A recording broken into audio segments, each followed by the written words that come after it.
afternoon, everyone, and welcome to Selling Luxury with Jeff Yarbrough. My name is Paul Morris. I'm the CEO of Forward Living.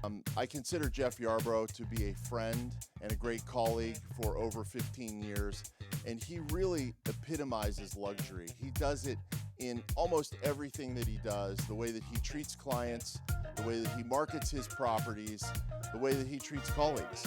And he looks luxury, as you'll see. So I want to welcome Jeff Yarbrough.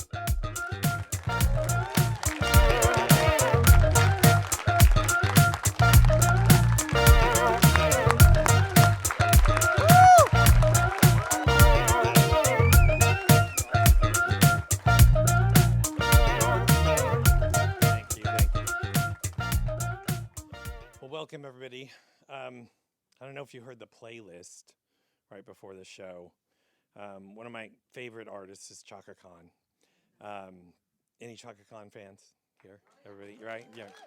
Yeah. Kind of an overlooked diva, right? I mean, you know, people think, is that Whitney Houston that just did that song on the radio? No, that was Chaka Khan, but they forget. But, you know, she's always been an idol of mine. This agent called me one day and said, you know, I want to book a showing for your house up on Franklin Canyon. And I'm like, sure, the seller always wants to know who's coming. So can you give me the name of the client? And the realtor's like, well, you know, I'm not really supposed to, but it's Chaka Khan. And I went, oh, because I don't get dazzled very often, but this is someone who I've idolized since I was in my, you know, early teens. And so I was like, oh, will Ms. Chaka be coming alone? Or is there a Mr. Khan? I'm not sure. So she's like, we'll be there tomorrow. So they show up, and it's this 4-story, you know, vertical living steel and glass house. And she gets out of the pearlescent Escalade and comes into the foyer, and she kind of looks up. It's all glass all the way up, like 4 flights of stairs. And she looks over at this door, and she points at it and says, is that an elevator? So flashback to the seller, to us taking the listing, and the guy says, you know how household elevators don't really work all the time? Like, they're very spotty. You know, you get into a commercial elevator, you go up 41, and you just go. But a house, everybody kind of avoids those elevators. They never really work. So he said the best thing to do is just not use it. You know, sometimes it works, sometimes it doesn't work. And if it doesn't work, go down to the garage, and there's this big switch that you pull. And if it stops, maybe that'll get it started again. And I said, well, what if that doesn't work? He goes, then call the guy's name who's written on the wall, and he'll come in a couple days and fix it. So we were like not using it, basically. But she caught me off guard. She comes in. She does not want to do those stairs. She's in heels. She's in full Chaka regalia. And we were like, why, yes, this is an elevator. So she opens the door, she gets in, and she's takes it up because of the hair, that beautiful mane of hair. And her little twiggy agent is trying to, like, with her little flats, is trying to get in the elevator with her. And I can tell Chaka's not having it. And she just closes the gate, and then the automatic door closes. So me, the agent, and my assistant, Chris, run up the stairs, you know, to meet her at the top. Because it's, you know, living spaces, public spaces top, then bedrooms and storage and garages down below. So we get up there and we hear the whir of the elevator, and we're anticipating her arrival. And then we hear this clunk. And then nothing. And we're just sitting there in silence. And then we hear this, help, like that. And then again, help, a little higher octave. She's like up the scale, help. I was like, Chris goes, oh my God, Chaka Khan is stuck in the elevator. What are we going to do? And there's only 2 things to do. I said, you have to run down those stairs and flip that big switch and hope we get this elevator running again. Or I'm going to have to call 911 and say, I've got Chaka Khan stuck in my elevator and you need to come and get her out. The bad thing about that is it sounds like a prank call. So hopefully we'll get this thing working. So he runs down. We're sitting up there sweating, me and the other agent. And all of a sudden, clunk, and up she comes. The door opens, she gets out, and she looks at me, and she goes, I ain't never getting in that thing again. And I said, I feel for you.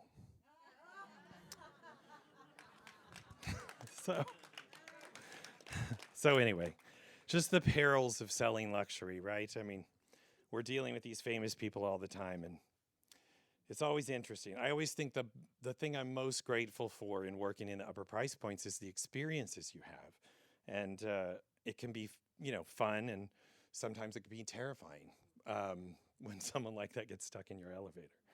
So I will talk about some people today who've given me permission, but a couple of the stories I'm going to tell you, we won't really be mentioning names, but you'll probably know who I'm talking about. So I don't know if you guys know that I'm the regional ambassador for West LA, which is only 8 offices, interestingly enough. There's about 30 of us around the country. Some of the ambassadors have 2 states, but they don't sell a lot of luxury, right? I mean, it depends on where those states are. So ours is the most dense. These 8 offices are the most dense luxury sales in the country. Manhattan comes in second and Miami comes in third. So I'm only working on 8 offices. So I've been touring around doing this talk. And this is the last time, I know I've told some of you this is the last time I'm going to do this particular training. And that's why we're taping it today too, is, for posterity. And we might chop it up and put it on social media or send a link to you guys at some point. But I'll do a new training for 2023. This started in 2020 at Family Reunion. I did a standalone panel there, and what happened after that? March of 2020. So I didn't really do it. I did it on Zoom a little bit, and then 21 I picked it up again and did it in several offices, and then I've been working within our region since then.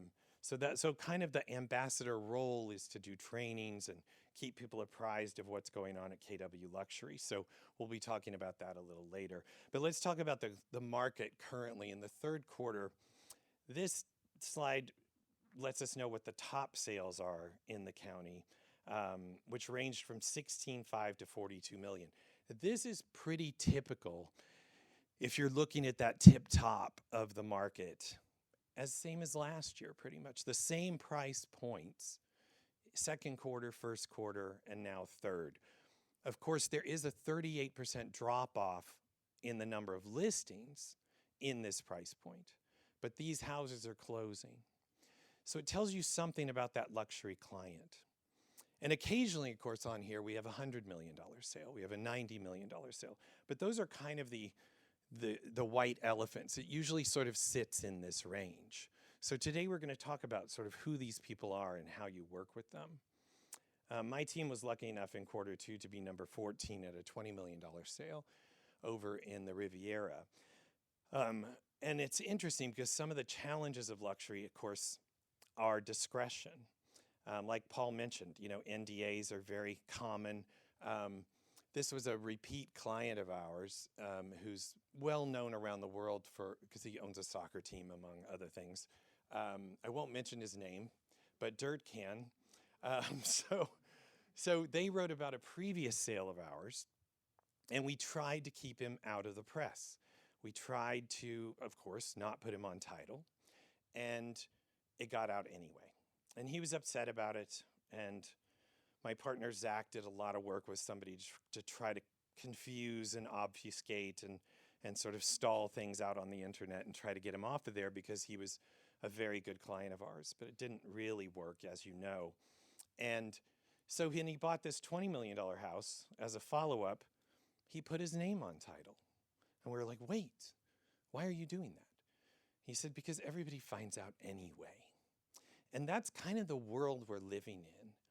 We have to be discreet. But what about those 25 or 30 people that are in that transaction with us usually? Somebody's going to leak it somewhere along the line. It's on some desk somewhere. I won't name vendors, but even inspectors I work with sometimes leak this information. So it's just gotten to the point where it's very difficult to sort of keep out of that fray. And who gets blamed, of course, at least right off the bat? We do, always. Whoever your client is, you are the one that's going to get blamed, and you're going to have to take responsibility for at least responding to it. And we'll talk a little about how to do that later. So he is a billionaire, and there are more billionaires than ever before right now. the billionaire class is really on the move.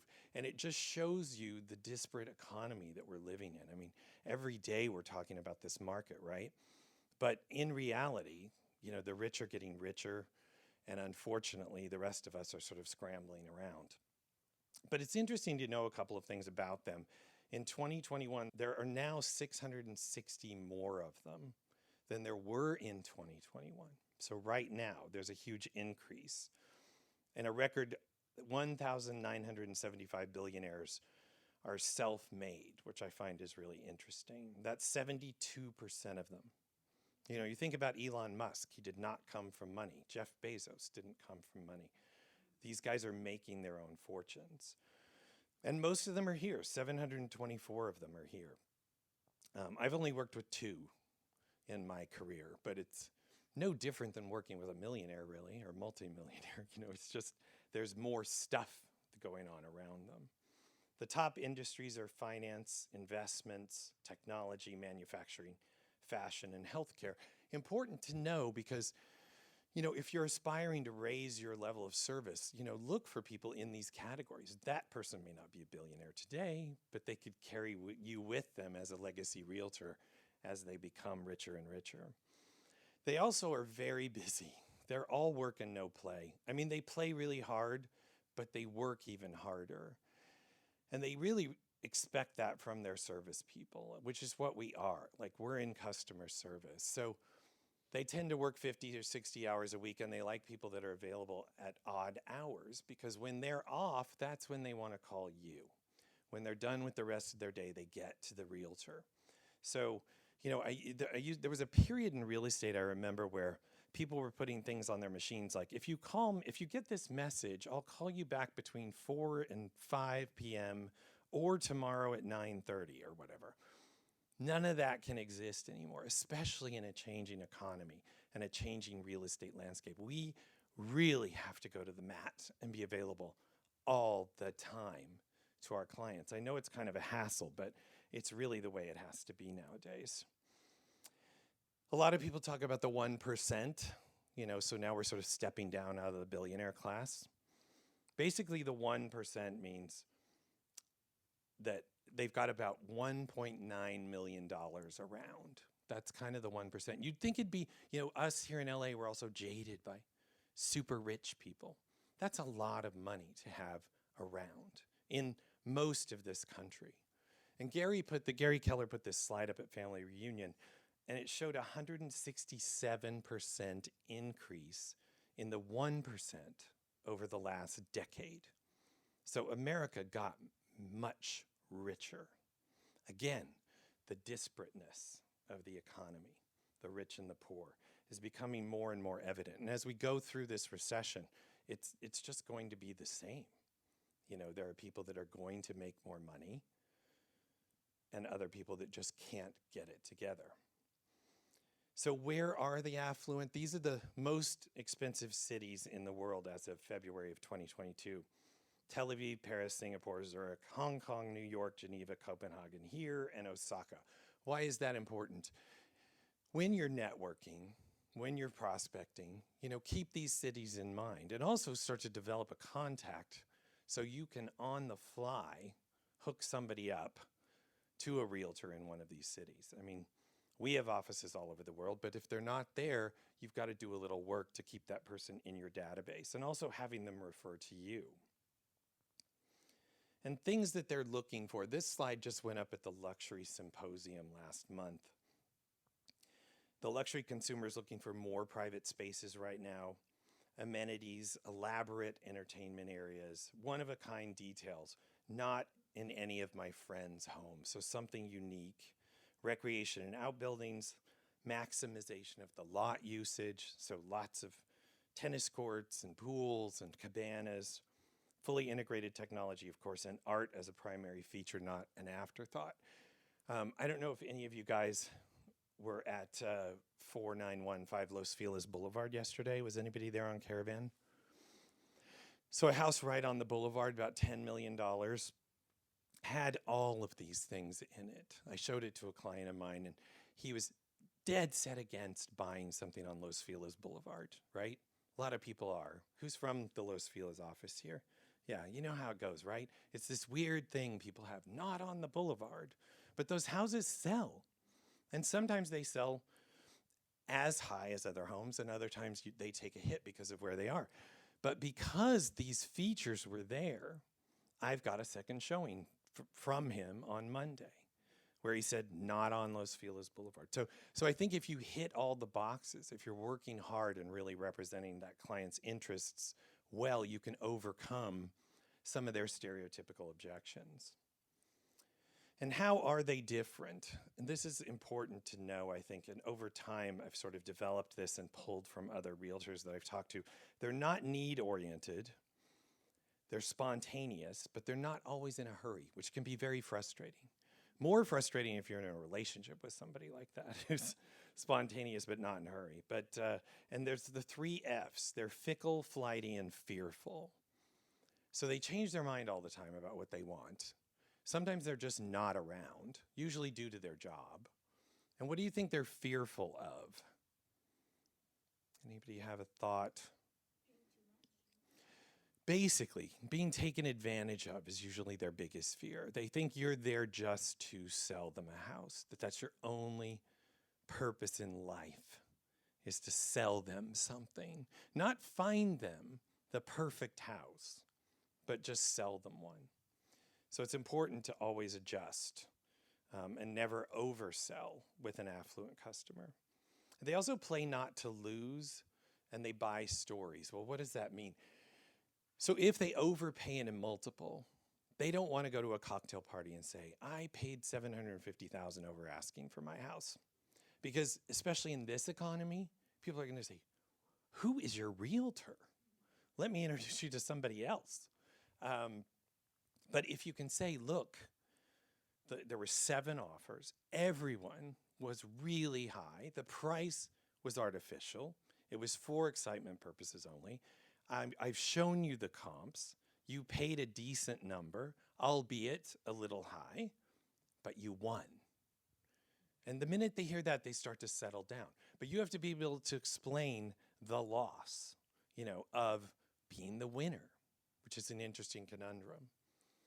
And they buy stories. So if you're telling them about the house and what it is that's special about it, and sometimes, I go in and I'm just really disappointed by the listing agent. I go in and they're like, here, Jeff, you've been here before. Just take your client through. And it's like, I don't want to take my client through. I don't know where every closet is. I don't know where the powder room is. Is the basement open? Is it lit? I don't know. Show me the house. Do your job, And a lot of my favorite listing agents are so good at it. And they'll say, oh, Jeff, you were here on Caravan, but do you want me to show your client the house when he gets here? Absolutely. I always show up early and set that up. And it's very important because that agent better have stories, right? And if they don't, I've got them because I've done some research. I've looked into the place, who used to own it. Sometimes my clients know more about the house than I do because they're only focused on that house and I'm working with a bunch of people. But they'll say to me, well, this person owned it, and that person owned it. I saw it all on the internet. So they want the story. So you've always got to give that to them. And of course, they buy by committee. What does that mean? There's, for example, this client I'm showing Los Feliz Boulevard to on Monday wants his business partner to come and look at it. He said, I feel like this needs her opinion. So it's a big buy, it's a big house. So there's always multiple people involved, not just the family. There's usually other decision makers. So you have to always be open to that and be content with slowing the process down, but not at the risk of them losing the house. Always stay in touch with that agent. They're always judging your value. I always say with affluent customers, unfortunately, you're only as good as your last deal with them, right? And if that deal goes wrong, you better make up for it and really do some work with them and really wow them and continue to stay in their sight lines because there are so many of us that will step in if you don't. And they want to know what makes you the one. And only you know that. Why does that client work with me and not you?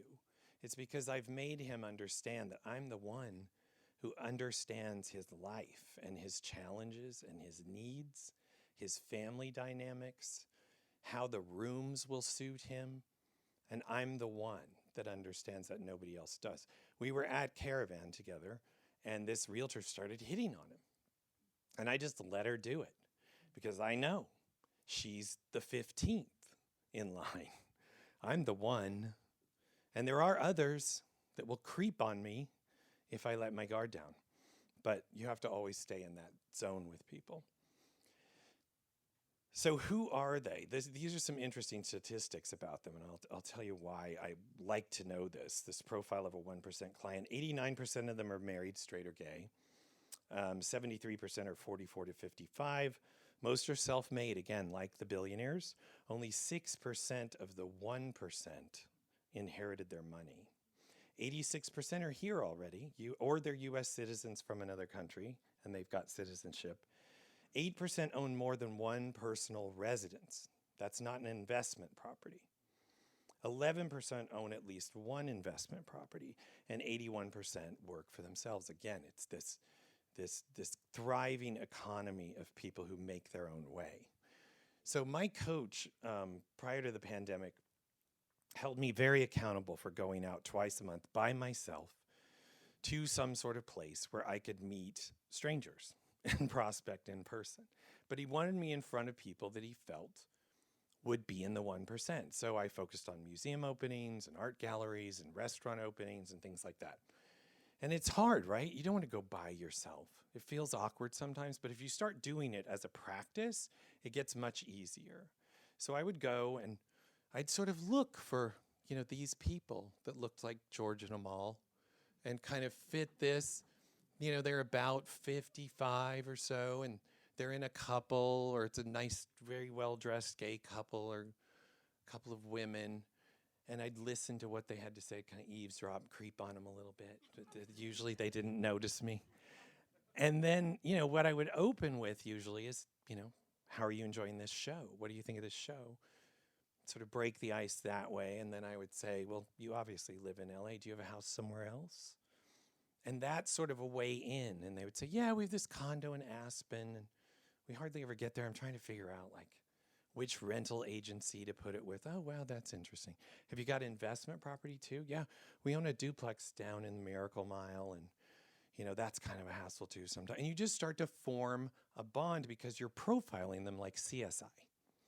Like you've cut the body open by knowing these statistics, and you've sort of found the person. So, and then eventually we exchange information. I add them to my database. I drip on them through my emails, and sometimes they turn into clients. But it's just going out with purpose rather than going out with your friend or your partner and just talking to anybody. You got to kind of size them up. And once you get that person in your sphere, I talk about my sphere. I know this, you can tell I was born in California because the planet system is very important to me. But I think of my database as planets. So what are the planets? The planets are the people that really advocate for my business, and they're clients of mine.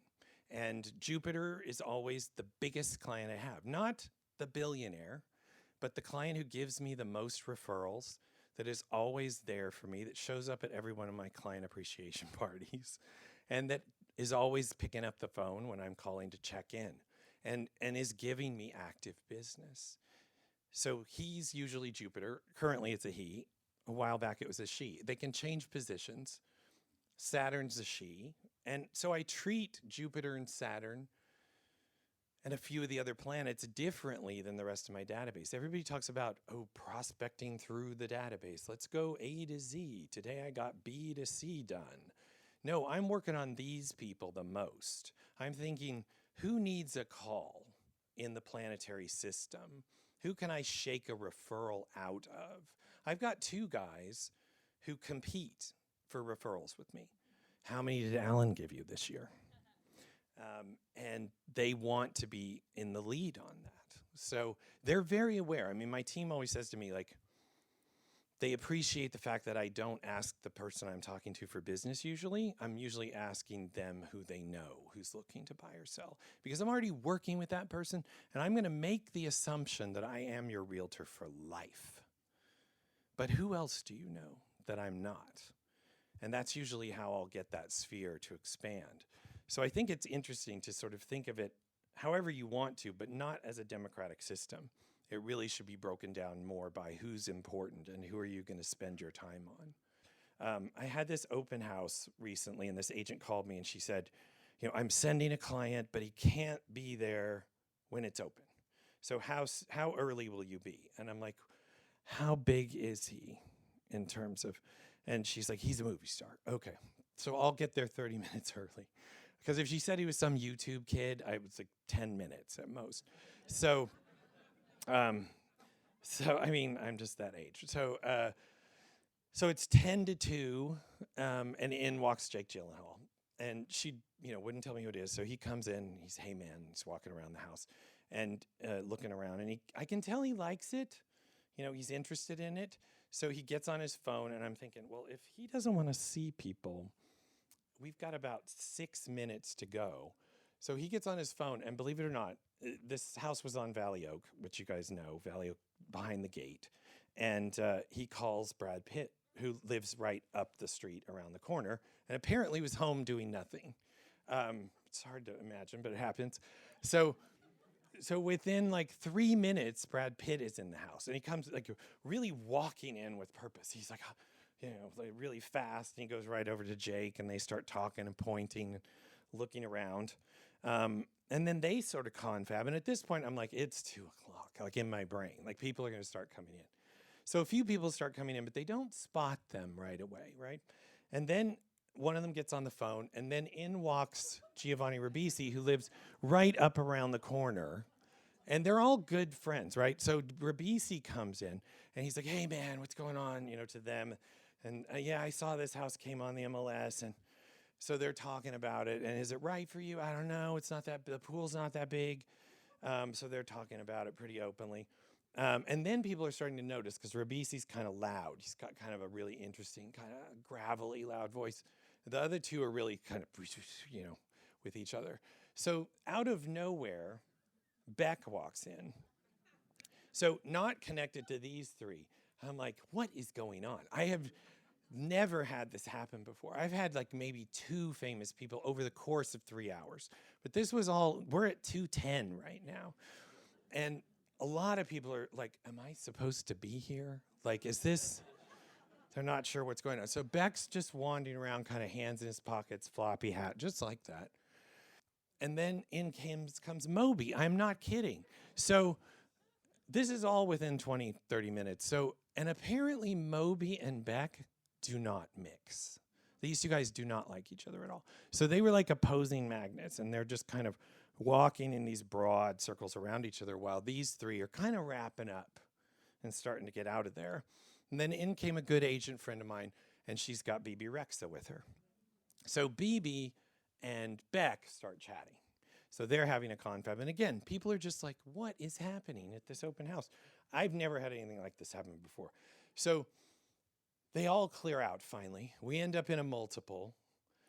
And a couple of these people wrote, who do you think got the house? Any guesses? Moby would be a very good guess, but I could have told you something that would have made you know immediately. Beck lived next door. So contiguous property lines. Never forget that when you're prospecting your listings, when you're circle prospecting before you go on the market, the first people you call should have a contiguous property line with that property, because sometimes they will pay fast and high to get that sold. We had to strip the MLS of all the pictures. This is the only thing that stayed up, was a stairway to nowhere. But it looked like a little kind of Santa Barbara Spanish. It was a very cute house. But it was just an example of here they are out and about among us. It's kind of like we mortals live in this strange universe in LA where things like that happen. And speaking of strange, just another sort of quick story on open houses and showings. This was my very first celebrity client. I got referred to him by my agency at DBL. I had never worked with anybody like that before. And so he's like, Alan's like, you call him and set up a time to talk to him about his wants and needs, do a buyer consult with him.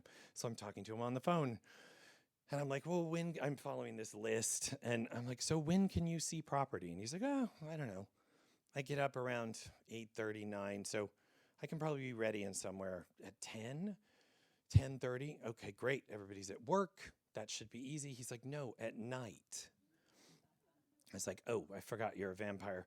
So, so I immediately knew, like, we are not getting good access. So I got maybe 2 showings out of 5, but I would have to pitch him to the client. So I said to Manson, like, I'm gonna have to tell them it's you because otherwise I just don't think I'm gonna get the door open, at 10:30 at night. It's the only time I've ever had to do showings at that hour. I've been at houses that late, like long showings, but I've never started at that hour. And like I said, most of the realtors told us no.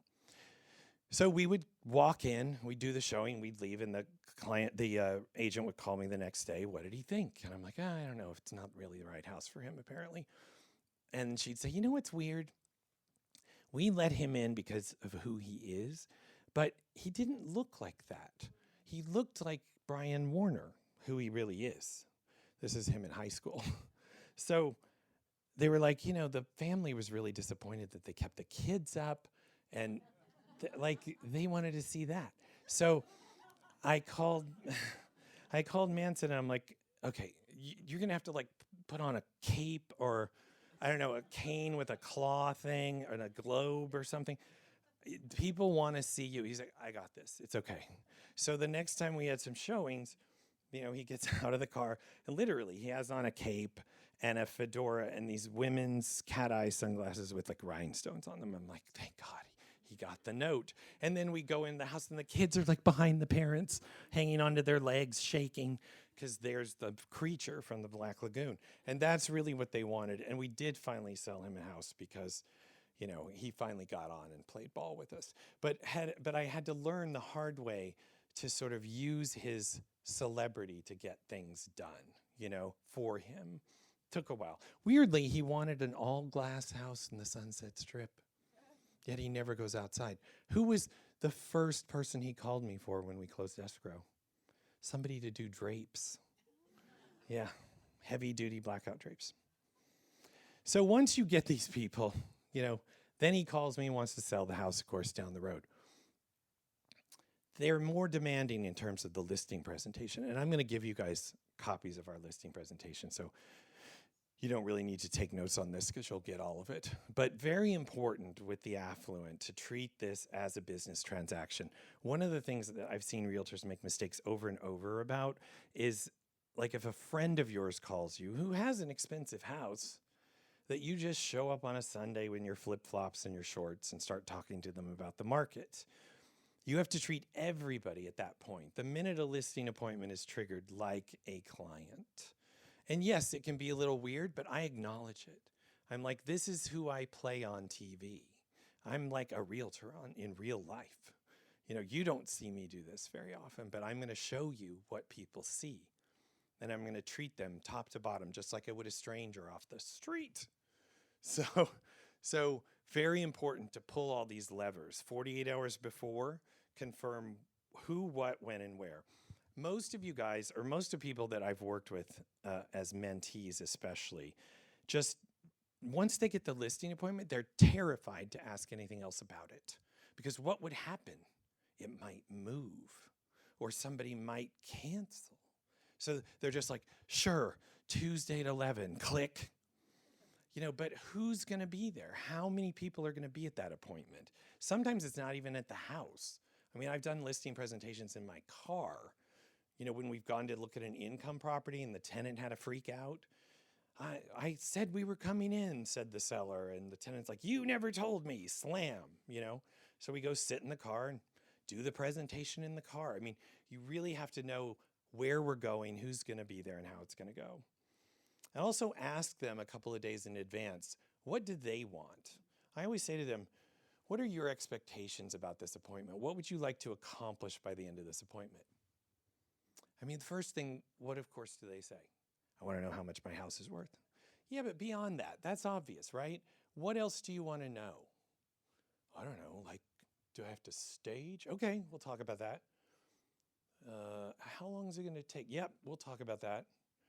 Yeah, and can I stay here during showings? Or okay, we'll talk about that. So you're just figuring out sort of what's happening in their brain, because you don't want to walk in and just do the boilerplate. You want to be able to say, hey, remember when you asked me about staging?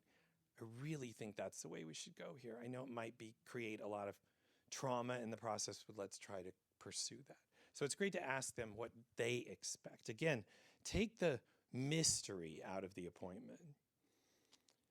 Also, your presentation has to match your value proposition. So whatever your personal value prop, I know KW does a lot of work around your value prop, like what makes you unique, what makes you the one to go out there and get a listing. So your presentation has to match that. It can't be boilerplate. It has to be personalized to you. Very important for you to get there eventually, you new agents. And most important, I think, 24 hours before, send a pre-listing item of value. We pretty much send the entire presentation to them, the marketing presentation to them electronically in advance. I used to do it on iPad back when that was kind of cool.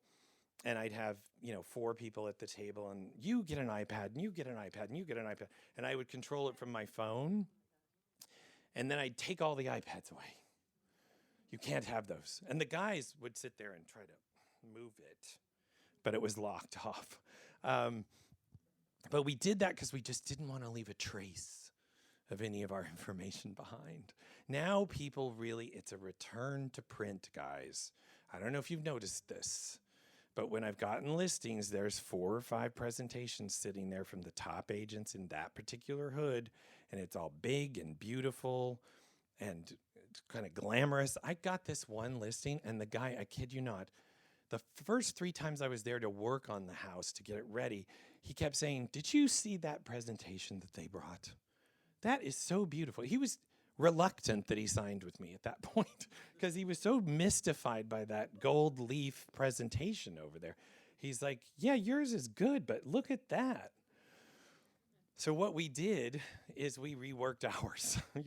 We started collecting listing presentations from various houses, because if you ask the sellers, do you really want that stuff on the kitchen counter? No, you can have it. So we're looking inside of your books and to see what you're doing. And of course, none of this, like I told you, we're going to give you ours. But none of this is a mystery. But what it does is it helps you figure out who you are and how to compete with people in your market.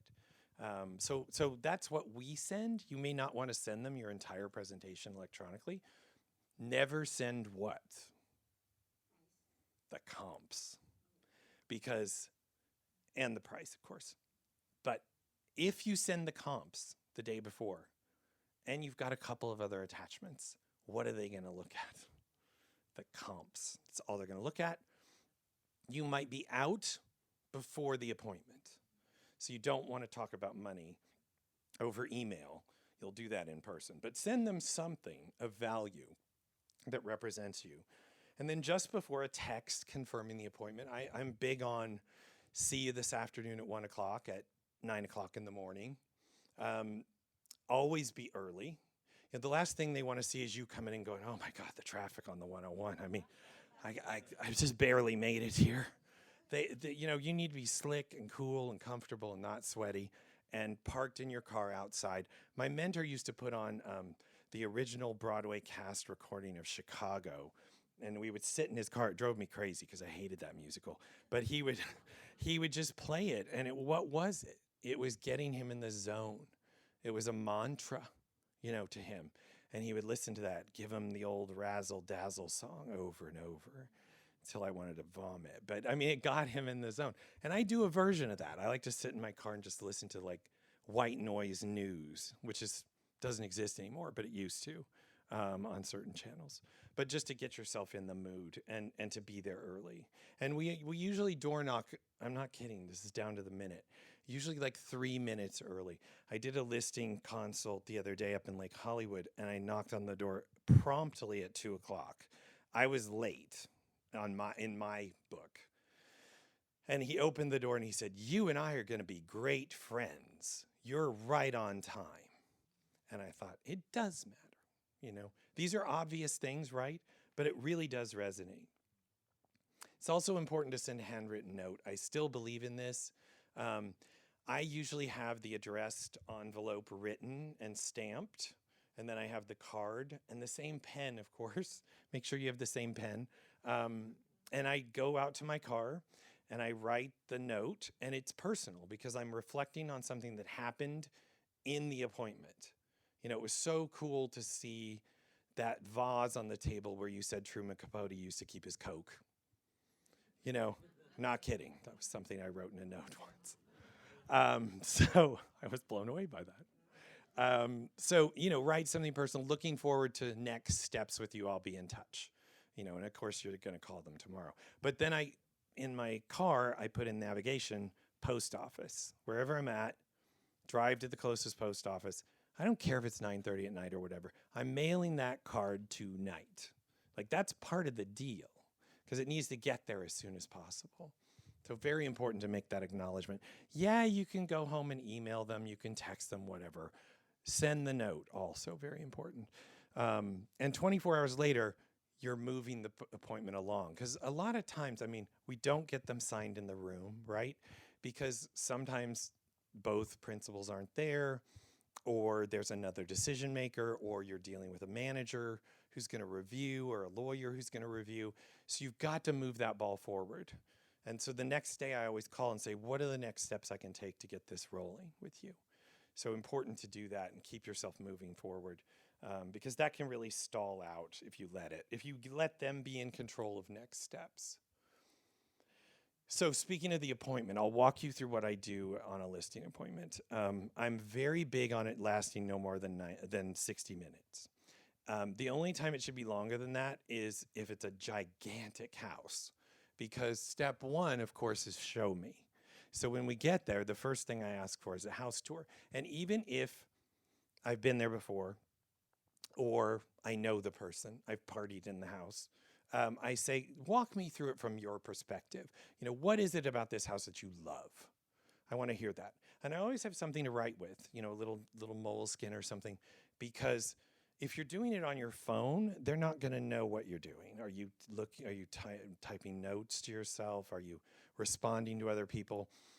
So I think it's really important to write things down, even if it's like, I've got to pick up dog food on the way home because we're out. You're still like, and you're acknowledging what they're saying, but you're not commenting. Nobody wants to hear that you have the same Ann Sachs tile in your powder room. Nobody wants to hear that. They don't really care. They just want you to be impressed by what they have. So again, someone once gave me that card that says, stop talking.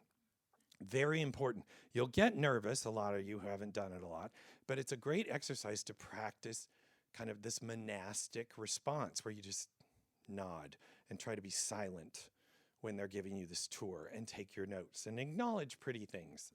You know, you're not a dead person, but you're not going to be interactive. You're letting them do the tour. And then as you're doing the tour, you're looking for the place where you're going to do the presentation, right? Because if you leave it up to them, what are they going to do? They're going to take you to the living room, which is all Roche-Beaubois furniture, and it's 6 inches off the ground. And then there's a glass coffee table over there that's like 6 feet across.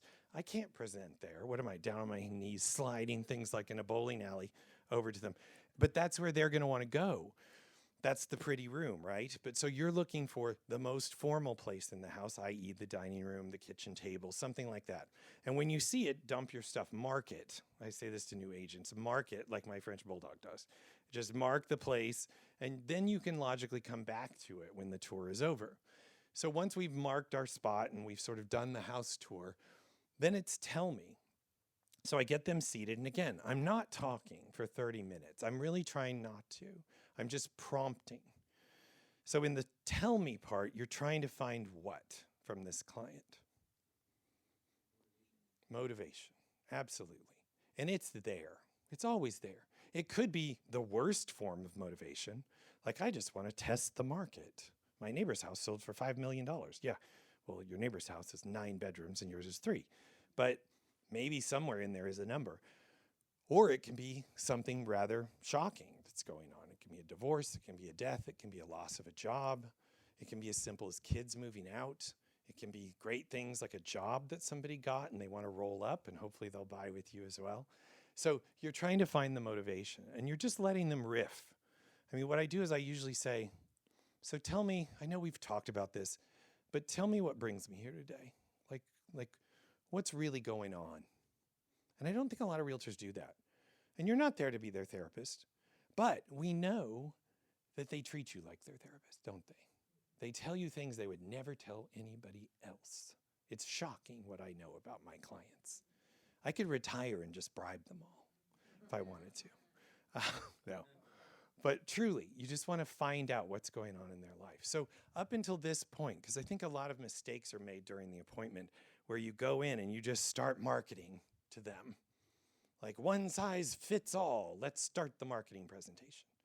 But you really need to do that tour, and you really need to listen to them and find out what's going on, what the timelines look like, and then what? You're going to adjust everything you do, because now for the next 30 minutes, you are going to speak. And you're going to speak from a personal perspective of learning about the house from them and learning about their motivation. So when I start the marketing presentation, I already know what is this person focused on. And so I'll even skip pages. Don't be afraid to customize your own presentation in the moment. And there's a great line to use where you can just say, look, I'm going to leave this with you. But I'm going to just, focus on what I think you want to hear. And so I'll go through it from that perspective. And so once I'm done with my presentation, then I'm asking them for feedback and thinking about the next step, which is going to be sort of figuring out the price. We've changed our presentation where in the front of it, we're focused mostly on the client experience. I don't know if you guys, if your presentations look like mine used to, but our reviews were in the very back. It was like we almost had review shame. And here are my reviews. In the back, at the end, I get 5 stars on Zillow all the time. We moved it all up front. It's all about you. Our business is all about you, right? Right here at this table, you and I are what's going to make this work. And if you want to talk to any of our clients, if you want to look at our reviews, if you want to do some research on us, we print the reviews out in our listing presentation and front load this. We also use a client list of people who've allowed us to use their names who may have bought and sold in that particular neighborhood. And because we're an entertainment heavy city, most of the people I work with are in the entertainment business. But you can do this with just if you're a new realtor and you've had 12 sales, put those 12 sales on paper. Who are those people and what do they do? It's interesting what people do. And then when you're talking to a listing client, you can say, these are my references. And if you want to talk to one of these people, hopefully you've done a great job, I'll get you in touch via email or text with a couple of them. So this creates all kinds of bonding with that client, because they go through my list and they're like, I know Russell. Oh my God, you know Russell? Or I worked with so-and-so who worked with so-and-so. You're instantly becoming part of their inner circle.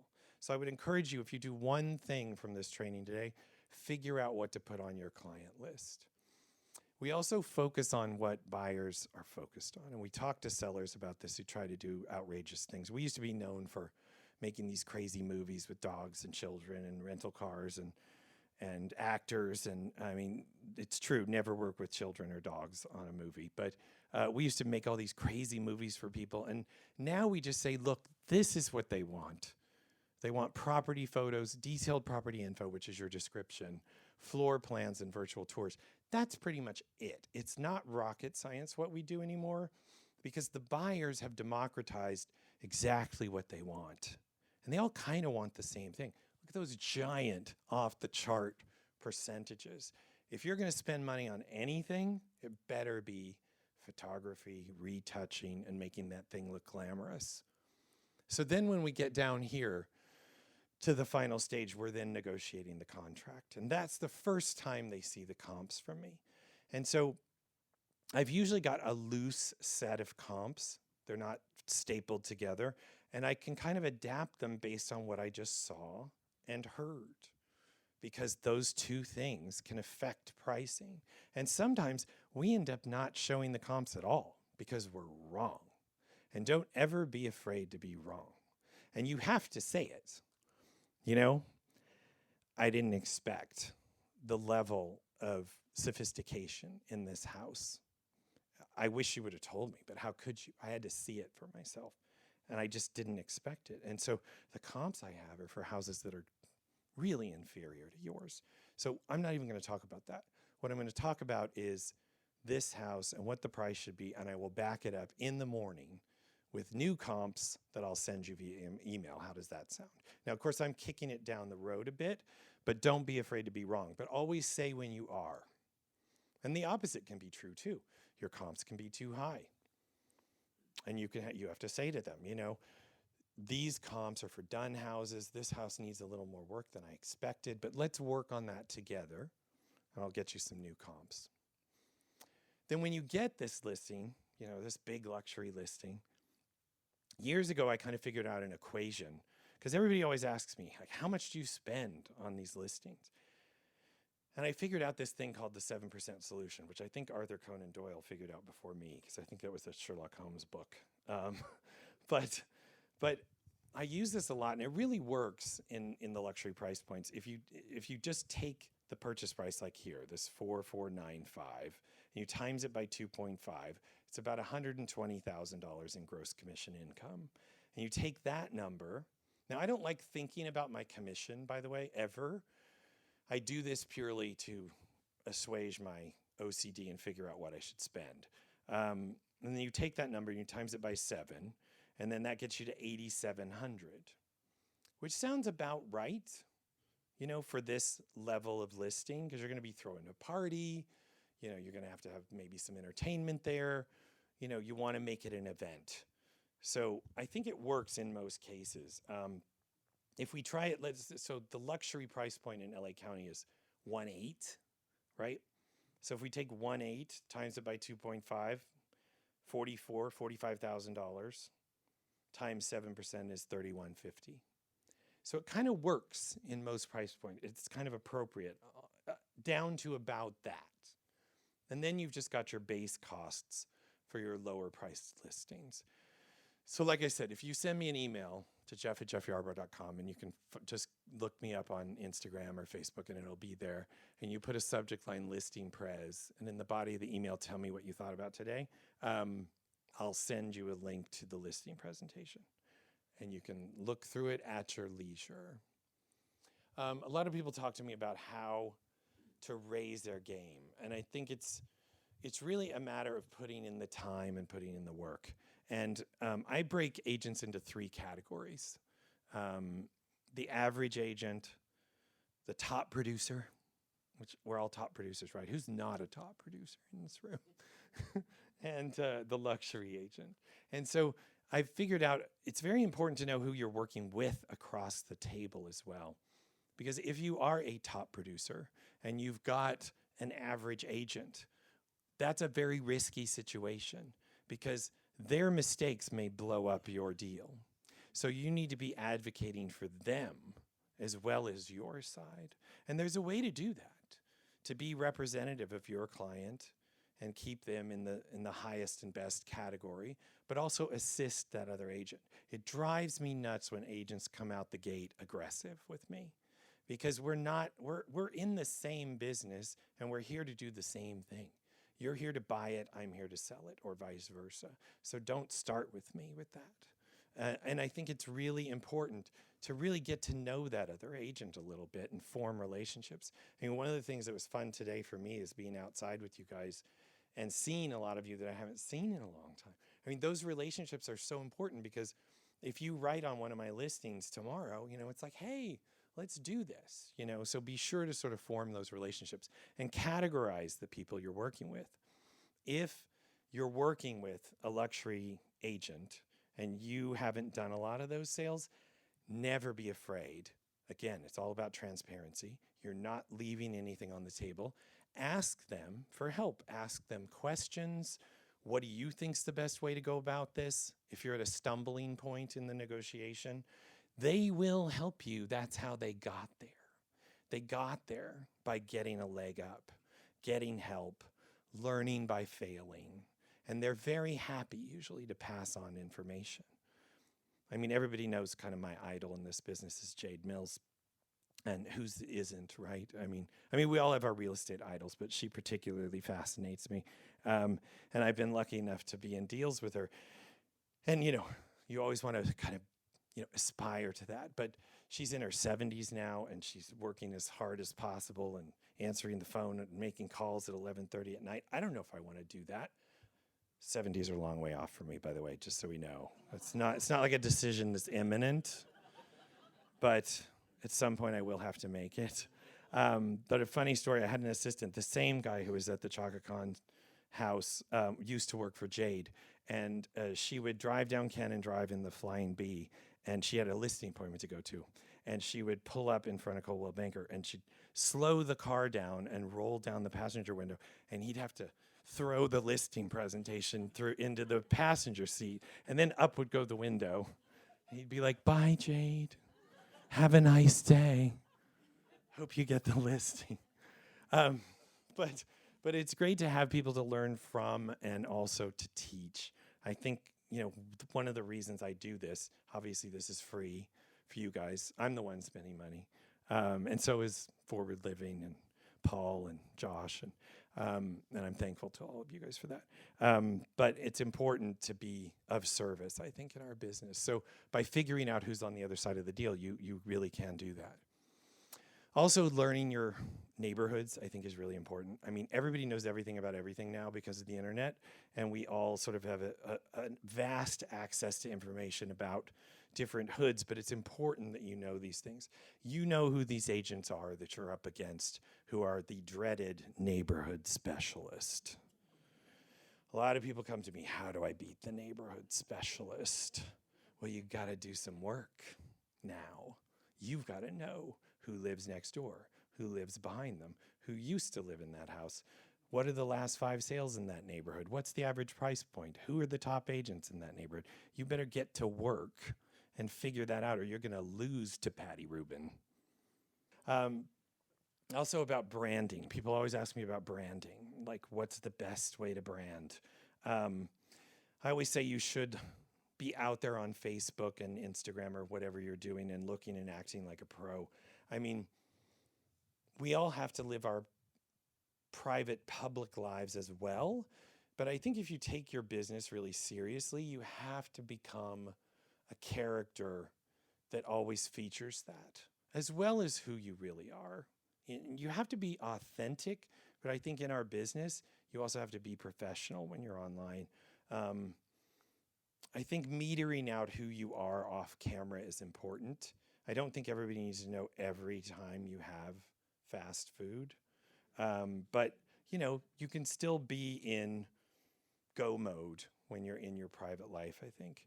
And make your charitable endeavors known. I think it's very important. Never expect to get business from charity. That's a huge mistake.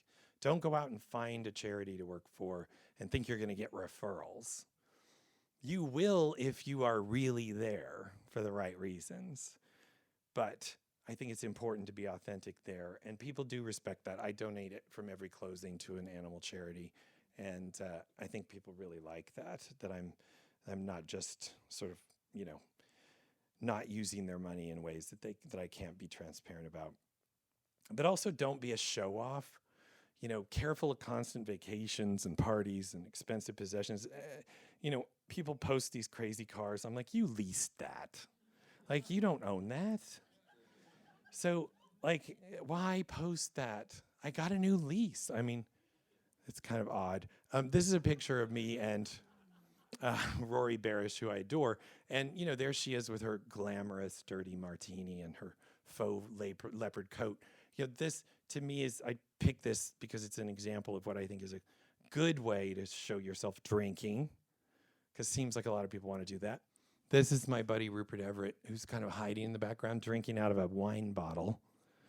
Not a good idea. For him, it's fine. Not for a realtor. If he calls me and says he wants to be a realtor, we're not using that photo. But I think it's important to be careful. Also, you can make mistakes. I'm not going to read this to you, but this is a realtor who I know really well. And obviously, it was wine o'clock. And she posted this email where she ranted about somebody who didn't hire her because he said, you're constantly gone and on vacation on Facebook. Like, why would I hire you if you're never home? And she rants and quantifies and qualifies how much money she spent in the last 6 months on training and how she travels around the country getting training to be a good realtor. They don't want to hear that, right? So this went up. She got fired, obviously, prior to this, or didn't get picked. And then at the end, she's like, and some people should really work with an agent that never travels and never grows and never does not know anything. Let me know how that goes. Well, this came down so fast because I think somebody called her and said, don't do that. So you can make a few mistakes, and as long as you rectify them, I think it's good. I mean, I love agenting, and I love talking to people about agenting and sort of the things I've learned over time, because as a legacy, like, what have I got to leave behind but that, everything I've learned. Also, for my agents, we've just joined Place. I don't know if you guys have heard about Place, but Place is a technology marketing and sort of business systems company. It's run by Ben Kinney and Chris Suarez, who are both really historically talented KW agents, and basically they're providing our backbone so I can sort of provide services to my team and help them move along. Also recently, I came into control of the Busy Blondes. Does anybody remember the Busy Blondes? Is anybody over 40? So the Busies are back. They're coming back. In 2023, we're going to be recruiting. And this is an expansion team of Jeff Yarbrough Group. So the two groups will work together. So again, it's sort of thinking about the future once you reach sort of a point in your career where you can do that. And I always stay future oriented. Napoleon said, one must change one's tactics every 10 years if one wishes to maintain one's superiority. Bless you, by the way. So if Napoleon was doing it every 10 years, like, it's time to update the listing pros, how often do you think we have to do it? Like, constantly, which will drive you crazy. So you just have to put it on your own cycle. Like, once a year, we redo the listing presentation, things like that. VR is always talked about. It's never quite come to the forefront as anything important, but I'm always watching it. This falls into the category that really fascinates me about real estate, which is anything's possible. I don't think you have to be a positive person necessarily or think positive all the time. You also should not think negative. But I think you just have to keep your mind open, right? I mean, that's really what this is all about. So I've never told this story in public because I signed an NDA on it. But my coach, not that one, another one, jumped the gun and told this story as one of his people that he was coaching that this happened to. And he ended up getting in a little bit of hot water over that. So I'm going to tell the story, and I'm not going to use the name of the person. And this is the last time I'm going to tell it. It's the first and last time I'm going to tell it in public. I've told it in many bars. So hang in there with me for a minute. So this client is sort of notable, mainly because of the ocean. That's kind of how he's notable. And he wanted to buy close to the ocean, so he was going to buy in Malibu. And in this very specific neighborhood where the houses were all the same, and they were all part of a beach club. We're also not supposed to talk about what the neighborhood is, but you can probably identify it knowing that. So we'd go look at a house with him, and I'd go in, and he had the fastest way of looking at houses. He would kind of find the hub, and then he'd look around at all the rooms, and then okay, thanks. And he'd go out. And the other agent and I are like trotting behind. What did you think of the house? And he'd be like, nope. And he'd get in his ragtop Jeep, and off he would go. And I would be like, oh, sorry, I guess it's not for him, to the agent. And they'd be like, my seller just spent 30 minutes cleaning up the house, and he was in it for 3 minutes. And I go, well, that's what he does.